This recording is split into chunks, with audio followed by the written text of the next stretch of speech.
கல்வியாளராகவும் இருக்கக்கூடிய உங்களுக்கு தெரியும் சோனம் வாங்சுக் ஒன்றிய கல்வி அமைச்சர் பதவி விலக வேண்டும் என்கின்ற அந்த கோரிக்கையை முன்வைத்து ஜூன் 27 சனிக்கிழமைக்குள் அரசு நிறைவேற்ற வேண்டும். இல்லை என்றால் ஜூன் 28 ஜந்தர் மந்தர்ல உண்ணாவிரத போராட்டத்தில் இருக்க போவதாக அவர் அறிவித்துள்ளார். திடமான குரலில் சொல்கிறேன், நான் அடிமையாக மாட்டேன், கேள்விகளை கேட்டுக்கொண்டே இருப்பேன். இந்த ஒன்றிய அரசை நோக்கி இவர்களினுடைய அடிமைத்தனத்தை ஒருபோதும் ஏற்க மாட்டேன். பிஜேபி கட்சி பல்வேறு மாநிலங்களில் உள்ள மாநில கட்சிகளை துண்டு துண்டாக உடைக்கிறது. உடைத்து அவற்றிலுள்ள எல்லா எம்பிகளையும் நாடாளுமன்ற உறுப்பினர்களையும் தங்கள் கட்சியிலோ அல்லது வேறொரு கட்சியிலோ சேர்த்து தனக்கு ஆதரவுக்காக அவர்கள் சேர்த்து கொண்டிருக்கிறார்கள். ஓ, அப்ப அந்த மிஸ்டர் அண்ட் மிஸ்ஸஸ் பெர்ஃபெக்ட் உண்மையிலேயே வர்த்து. நரம்பு தளர்ச்சியிலிருந்து விடுபட்டு உடம்பு ஒரு புது வீரியம் பெற மா நேச்சுரல்ஸோட மிஸ்டர் பர்ஃபெக்ட யூஸ் பண்ணுங்க.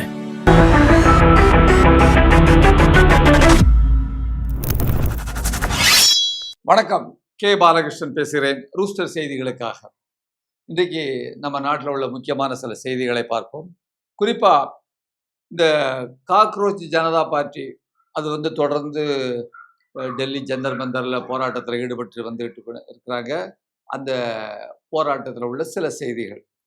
லடாக்கை சேர்ந்த புகழ்பெற்ற சுற்றுச்சூழல் ஆர்வலராக இருக்கக்கூடிய கல்வியாளராகவும் இருக்கக்கூடிய உங்களுக்கு தெரியும் சோனம் வாங்சுக் இந்த காக்ரோச் ஜனதா பார்ட்டியுடைய முக்கியமான கோரிக்கையாக இருக்கக்கூடிய ஒன்றிய கல்வி அமைச்சர் பதவி விலக வேண்டும் என்கின்ற அந்த கோரிக்கையை முன்வைத்து ஜூன் 27 சனிக்கிழமைக்குள் அரசு நிறைவேற்ற வேண்டும்.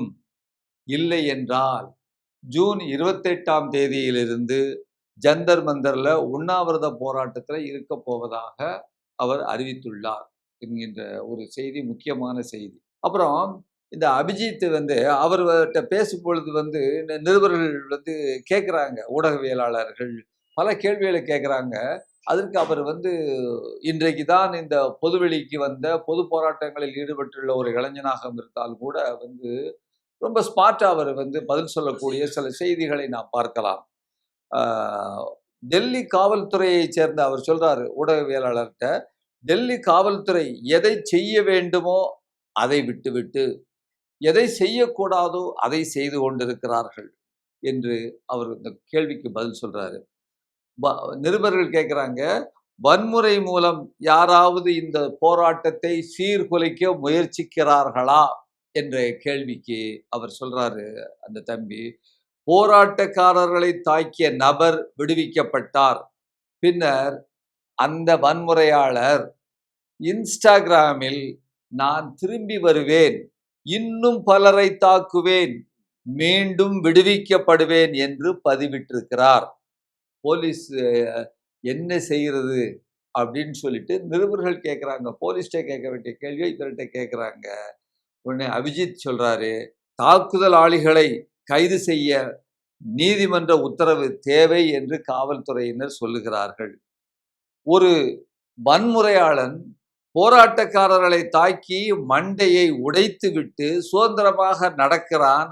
ஆனால் போலீஸ் என்ன செய்து உணவு தண்ணீர் கொடுக்கின்ற அந்த தன்னார்வலர்களை வீட்டுகளுக்கு சென்று மிரட்டுகிறது, உருட்டுகிறது. இதற்கு எந்த நீதிமன்றம் உத்தரவை இட்டிருக்கிறது என்று அந்த தன்னுடைய கேள்வியை முன்வைக்கிறார். போராட்டத்திற்கு வந்திருக்கும் அந்த இளைஞன் எவ்வளவு தெளிவாக அந்த கேள்வியை வைக்கிறான் பாருங்கள்.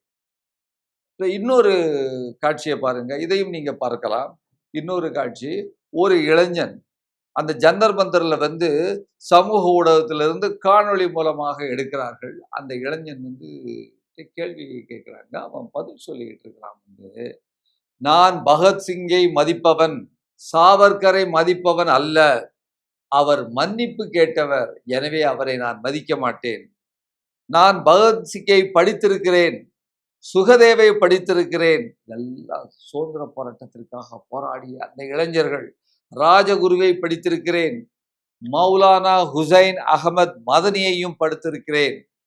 ஆங்கிலேயர்கள் வந்து மௌலானா ஹுசைன் அகமது அந்த மதானியிடம் சொன்னார்கள், ஓ ஹுசைன், ஒன்று உன் முடிவை மாற்றிக்கொள், இல்லை என்றால் உன்னை பீரங்கியின் முன் வைத்து உன்னை நொறுக்கி விடுவோம், சுட்டு கொன்று விடுவோம் என்று ஆங்கிலேயர்கள் சொன்ன பொழுது மௌலானா ஹுசைன் அகமது சொல்றாரு, எனக்கு மரணம் மேல், ஆனால் உங்கள் பிரிட்டிஷாரினுடைய படையில் சேர்வது ஹராம் செய்யப்பட்டது, அதாவது தடை செய்யப்பட்டது, ஹராம் ஹராம் என்று கூறுகிறார். அதுதான் எங்களுடைய கொள்கை. இந்த இளைஞன் சொல்றாப்ல, எங்களுடைய கொள்கை. திடமான குரலில் சொல்கிறேன், நான் அடிமையாக மாட்டேன். கேள்விகளை கேட்டுக்கொண்டே இருப்பேன் இந்த ஒன்றிய அரசை நோக்கி. வேலை எனக்கு இவர்கள் கொடுக்க இல்லை என்று சொன்னால் ஒரு தேநீர் வண்டியை தள்ளுவேன் அல்லது தண்ணீர் பாட்டில்களை விற்பேன். ஆனால் இவர்களினுடைய அடிமைத்தனத்தை ஒருபோதும் ஏற்க மாட்டேன் என்று அந்த இளைஞர் சொல்லுகிறான். அந்த இளைஞர் சொல்லும்போது அந்த காட்சியை பார்த்தீங்கன்னா, பக்கத்தில் ஒரு அம்மையார் இருக்கிறாங்க. அவங்க வந்து தோள்ல தட்டி கொடுக்கக்கூடியதும் இந்த காட்சியில் வருகிறது. நீங்கள் பார்க்கலாம் தொடர்ந்து. परवाह नहीं है, क्योंकि मैं भगत सिंह का मानने वाला हूँ, मैं सावरकर का मानने वाला नहीं हूँ जो माफी वीर बन जाऊँ। अगर मैंने आज कह दिया, जो बात यहाँ कह दी, उस बात पे मैं अड़िग हूँ। भगत सिंह को पढ़ा है मैंने, सुखदेव को पढ़ा है, राजगुरु को पढ़ा है। அவர் சொல்லக்கூடிய மௌலானா ஹுசைன் அகமது மதனி என்பவர் 1879 பிறந்து 1957 இறந்த ஒரு முக்கிய இஸ்லாமிய மனிதர். அவர் சுதந்திர போராட்ட வீரர் என்பதுதான் முக்கியமான விஷயம். அவர் வந்து எது குறித்தும் கவலைப்படாமல் சுதந்திரத்திற்காக போராடியவர் மனிதர்களில் அவரும் முக்கியமானவர். எனவேதான் அவரை பற்றி இந்த இளைஞன் குறிப்பிடுகிறான். அப்புறம் இன்னொரு செய்தி, நேற்று பத்திரிகைகளெல்லாம் வந்த ஒரு செய்தி. வெளியுறவு அமைச்சகம் பாஸ்போர்ட் கடவுச்சீட்டை கையில் வைத்திருப்பதால் நாங்க என்ன செய்ய மாட்டோம், நீ வந்து உனக்கு குடியுரிமை இருக்குன்னு நாங்கள் ஏற்றுக்கொள்ள மாட்டோம் என்று ரொம்ப தெளிவா சொல்லியிருக்கிறாங்க. இது கேள்விக்குரிய இது ஒரு அறிவிப்பு. அப்ப என்னதான் உங்களுடைய இந்திய நாட்டு குடிமகன் என்பதற்கான ஒரு அடையாளம்? அதாவது நம்மகிட்ட ஆதார் அட்டை இருக்கிறதுனா அது குடியுரிமைக்கான ஆதாரம் இல்லை. வாக்காளர் அடையாள அட்டை உள்ளது, ஆனால் அதுவும் குடியுரிமைக்கான ஆதாரம் இல்லை. பான் கார்டு இருக்கிறது, அதுவும் குடியுரிமைக்கான அடையாளம் இல்லை. அப்ப கடைசியில கடவுச்சீட்டு வெளிநாடுகளுக்கெல்லாம் போறது, எத்தனையோ காவல்துறையினுடைய விசாரணைக்கு பின்னால் கொடுக்கப்படுகின்ற இந்த கடவுச்சீட்டு இன்றைக்கு இதை வைத்திருந்தால் கூட நீ இந்திய நாட்டு குடிமகன் என்று ஒத்துக்கொள்வதற்கு நாங்கள் தயாராக இல்லை என்று இந்த நாட்டு வெளியுறவு அமைச்சகம் சொல்லுகிறது என்று சொன்னால், பிரச்சனை குடிமகனிடமா அல்லது இந்த நாட்டு அரசாங்கத்திடமா? அப்போ நீங்க ஒரே ஒண்ணு, பிறப்பு சான்றிதழ் 1987க்கு முன்னால பிறந்திருந்தா நீங்க இந்திய நாட்டு குடிமகன், பெர்த் சர்டிபிகேட்.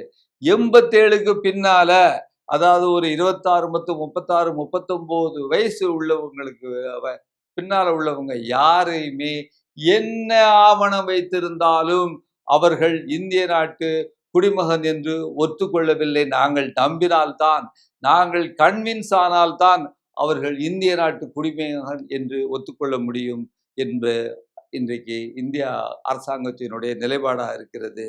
அப்போ இன்றைக்கு உங்களுடைய குடியுரிமையை நிரூபியுங்கள் அப்படின்னு சொல்லிட்டு வந்து இன்றைக்கு இந்தியாவில் யார்கிட்டையாவது கேட்டாங்கன்னா, நம்மகிட்ட வந்து கேட்டாங்கன்னா, எதை சொல்லி நாம நிரூபிக்க முடியும்? 39 வயசுக்கு குறைய உள்ளவனா இருந்தா என்ன சொல்லி நிரூபிக்க முடியும்? மோடியினுடைய, அமித்ஷாவினுடைய, ஞானேஷ்குமாருவினுடைய தேர்தல் ஆணையத்தின் மூலமாக உங்களுடைய குடியுரிமையை நிரூபியுங்கள் என்று சொல்லும் பொழுது நம்மிடம் ஆவணமே கிடையாது நண்பர்களே, ஆவணமே கிடையாது. அப்போ வாக்காளர் பட்டியலில் இருந்து நீங்கள் நீக்கப்படுவீர்கள், சந்தேகத்திற்குரியவர்கள் என்று சொல்லப்படுவீர்கள்.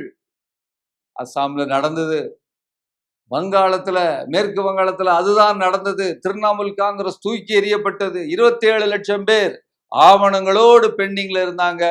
அவர்களை உச்ச நீதிமன்றமும் அனுமதிக்கவில்லை.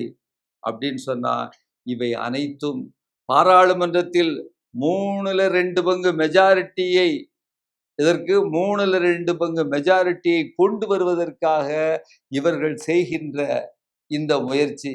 இதன் மூலமாக என்ன செய்ய முயற்சிக்கிறார்கள்? இந்திய நாட்டினுடைய அரசியலமைப்பு சட்டத்தை மாற்றுவதற்காக பிஜேபி கட்சி பல்வேறு மாநிலங்களில் உள்ள மாநில கட்சிகளை துண்டு துண்டாக உடைக்கிறது. உடைத்து அவற்றிலுள்ள எல்லா எம்பிகளையும் நாடாளுமன்ற உறுப்பினர்களையும் தங்கள் கட்சியிலோ அல்லது வேறொரு கட்சியிலோ சேர்த்து தனக்கு ஆதரவுக்காக அவர்கள் சேர்த்து கொண்டிருக்கிறார்கள்.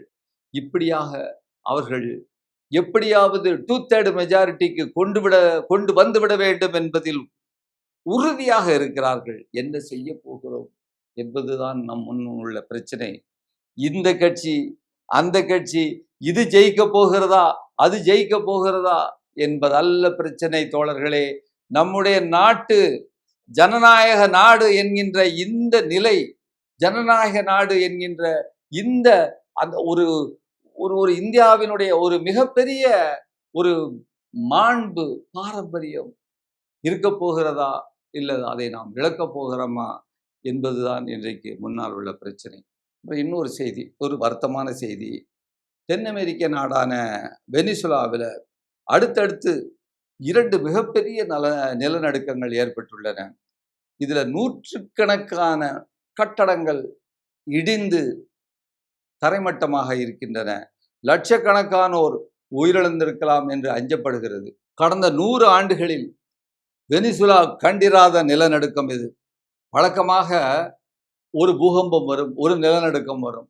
ஆனால் அடுத்தடுத்து 2 நிலநடுக்கங்கள் மிகப்பெரிய அளவிற்கு வந்திருக்கிறது. ஒரு பெரிய நிலநடுக்கம் வரும், அதை ஒட்டி சின்ன சின்ன அதிர்வுகள் வரும், செகண்டரி எர்த்துக்குவாங்க.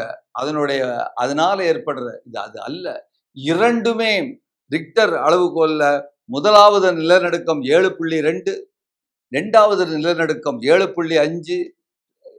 அப்போ ரிக்டர் அளவுகோல் தான். அது என்னங்கிறது நம்ம நிறைய பேருக்கு நம்ம புரியறது இல்லை. அதாவது சுருக்கமாக சொல்றதாக இருந்தால் 1935ஆம் ஆண்டுல சார்லஸ் பிரான்சிஸ் ரிச்சர் என்ற ஒரு அமெரிக்க நில அதிர்வியல் அறிஞர் இந்த ஸ்கேலை உருவாக்கி இருக்கிறாரு. இதுல அதாவது இந்த லாகரிதமிக் அளவுகோல் இது. அதாவது ஒரு ரிக்டர் அளவு அதிகரித்தால் பூகம்ப அலைகளின் அதிர்வு சுமார் 10 மடங்கு அதிகமாகும்னு சொல்றாங்க. இதனுடைய பொதுவான விளைவுகள் எப்படி பார்த்தீங்கன்னா, ரிக்டர் அளவுகோல் 2க்கு கீழே இருந்தா மனிதர்களால நம்மளால உணரவே முடியாது, நமக்கு தெரியவே தெரியாது. 2லிருந்து 3.9 வரைக்கும் இருந்ததுன்னா லேசான அதிர்வு, பெரிய சேதம் ஒன்றும் நடக்காது. 4லிருந்து 4.9 வரைக்கும் ரிக்டர் அளவுகோல் இருந்ததுன்னா வீட்டு பொருள்கள் அசையலாம், சிறிய சிறிய சேதங்கள் ஏற்படலாம். 5லிருந்து 5.9 வரை இருந்தால் கட்டிடங்களுக்கு குறிப்பிடத்தக்க சேதம் ஏற்படலாம். 6லிருந்து 6.9 வரை இருந்தால் அது வலுவான பூகம்பம், பரவலான சேதம் ஏற்படும். 7லிருந்து 7.9 வரைக்கும் இருந்தால் மிகப்பெரிய பூகம்பம், கடுமையான அழிவு ஏற்படும். 8க்கு மேல் இருந்தால் பேரழிவை ஏற்படுத்தி அந்த இடத்தில் உள்ள அதாவது புவியியல் அந்த எல்லாமே மாறிவிடும். டோபோகிராஃபின்னு சொல்லுவாங்க, அதே மாறிவிடும். இதுதான் அந்த ரிக்டர் அளவுகோல்னு சொல்றது. அப்போ அப்படிப்பட்ட ஒரு இன்றைக்கு 7.2 7.5ன்னு சொல்லக்கூடிய வகையில அடுத்தடுத்து 2 ஏற்பட்டிருக்கு. லட்சக்கணக்கான மக்கள் இறந்திருப்பார்கள் என்று நம்பப்படுகிறது. அவர்களுக்கு, அந்த நாட்டு மக்களுக்காக நம்முடைய இரங்கலையும் நாம் தெரிவித்துக் கொள்கிறோம். இத்துடன் இந்த செய்தியை முடித்துக் கொள்கிறேன். நன்றி, வணக்கம். ஓ, அப்ப அந்த மிஸ்டர் அண்ட் மிஸ்ஸஸ் பெர்ஃபெக்ட் உண்மையிலேயே வர்த். நரம்பு தளர்ச்சியிலிருந்து விடுபட்டு உடம்பு ஒரு புது வீரியம் பெற மா நேச்சுரல்ஸோட மிஸ்டர் பெர்ஃபெக்ட்டை யூஸ் பண்ணுங்க. ஊடகம், கார்ப்பரேட், அரசியல்வாதிகளின் கைப்பாவையாக, அடிமைகளாக இருந்தது போதும்.